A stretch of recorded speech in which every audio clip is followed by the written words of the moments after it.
സുഹൃത്തുക്കളെ നമസ്കാരം.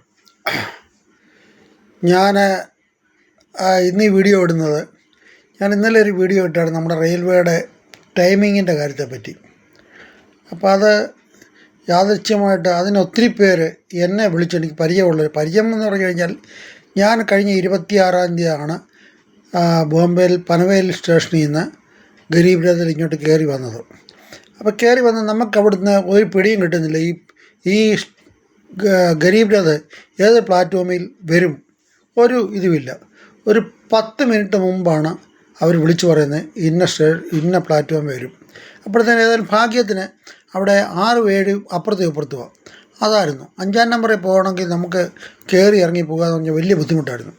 അപ്പം അങ്ങനെ ഇരിക്കുന്നു. നമ്മൾ ഉടുപ്പി വരുമ്പം നമ്മുടെ ഒരു മാംഗ്ലൂർ ഫാമിലി അവിടെ ഇറങ്ങി. ഉടുപ്പിയിൽ നിന്ന് എൻ്റെ കൂടെ ഒരു ജോമോൻ്റെ അമ്മയും അവിടുന്ന് കയറി. ഞങ്ങൾ വളരെ സൗഹൃദമായിട്ട് അവരോട് കൂടി പോയി. എൻ്റെ കൂടെ ചങ്ങന്നൂരുള്ള ഒരു തോമസ് ഉമ്മൻ എന്ന് പറഞ്ഞ റിട്ടയർഡ് SI ഉണ്ടായിരുന്നു. ഞങ്ങളിങ്ങനെ വളരെ സൗഹൃദമായിട്ടൊക്കെ സംഭാഷണം ഒക്കെ നടത്തി ഇങ്ങ് വന്നു. വളരെ ഇതായിരുന്നു. പക്ഷേ ജോമോന് വന്നത് തിരുവല്ല ഇറങ്ങി എടത്തുവായിൽ പുള്ളിയുടെ അമ്മയ്ക്ക് 82 വയസ്സുണ്ട്. പുള്ളിയുടെ അമ്മയുടെ അമ്മയ്ക്ക് 98 വയസ്സുണ്ടായിരുന്നു. മരിച്ചുപോയി. അതിൻ്റെ ശവസംസ്കാരത്തിനാണ് വന്നത്. അപ്പോൾ അതൊക്കെ പറഞ്ഞ് ഞങ്ങൾ എല്ലാം പോയിട്ട് ഞാനും അതിൻ്റെ ശവസംസ്കാരത്തിന് പോയി. എടത്തുവാൽ പള്ളിയിലായിരുന്നു. അതൊക്കെ പങ്കെടുത്തു. അത് കഴിഞ്ഞിട്ട് ആ ജോമോന് വളരെ ഒരു ദിവസത്തെ പരിചയമാണ്. പക്ഷെ ഞങ്ങൾ തമ്മിൽ പരിചയപ്പെട്ട് കഴിഞ്ഞിട്ട് ജോമോന് എൻ്റെ ഒരു വീഡിയോ കാണാനിടയായി. ഇത് ലേറ്റായി എൻ്റെ കാര്യം.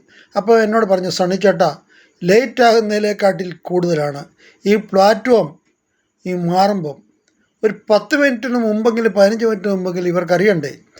ഇവർ പറയാതിരിക്കുന്ന എൻ്റെ ഈ 85 വയസ്സുള്ള 82 വയസ്സുള്ള അമ്മയും കൊണ്ട് ഞാൻ അങ്ങോട്ടും ഇങ്ങോട്ടും പോകുന്നത്. ഏതായാലും തിരുവല്ലയിലും ആലപ്പുഴയൊക്കെ ലിഫ്റ്റ് ഉണ്ട്. അപ്പം പുള്ളിക്കാരനാൽ ആലപ്പുഴയിൽ കയറിയിട്ട് ലാസ്റ്റ് മൂവ്മെൻറ്റ്. അപ്പോൾ അവർ പറഞ്ഞു, ഈ കണ്ണൂർ എക്സ്പ്രസ് 1-ാം നമ്പറിൽ വരികയാണെങ്കിൽ മറ്റേത് അവിടെ ആയിരിക്കും വരുന്നത്. ഇവർ പറയുന്നത്. അല്ലാതെ അവർക്കൊരു തീർപ്പില്ല. ഒടുവിൽ കൂലിക്കാർ തന്നെ പറയാം, ഇനിയിപ്പോൾ അപ്പുറത്തായിരിക്കും വരുന്നത്. അല്ലാതെ യാതൊരു ഉറപ്പും ഇല്ലാതെ ഇവർ ഓരോ കാര്യങ്ങൾ പറയുക. ഇപ്പോൾ ഈ ജോമോൻ എന്നോട് പറഞ്ഞു, സണ്ണിച്ചേട്ട ഇതോടൊന്ന് പറയണം, ഈ പ്രായമുള്ളവരെയും കൊണ്ട് അങ്ങോട്ടും ഇങ്ങോട്ടും ഈ ലാസ്റ്റ് മൂമെൻറ്റ് നമ്മൾ വലിച്ചുകൊണ്ട് പോകുന്ന ഒരു ഗതികേട് ഉണ്ടാക്കാതിരിക്കട്ടെ എൻ്റെ മിനിസ്റ്ററെ, വൈഷ്ണവ് മിനിസ്റ്ററെ എന്ന് ഞാൻ പറഞ്ഞുകൊണ്ട് ഉപസംഹരിക്കുന്നു. നന്ദി, നമസ്കാരം, ജയ് ഹിന്ദ്.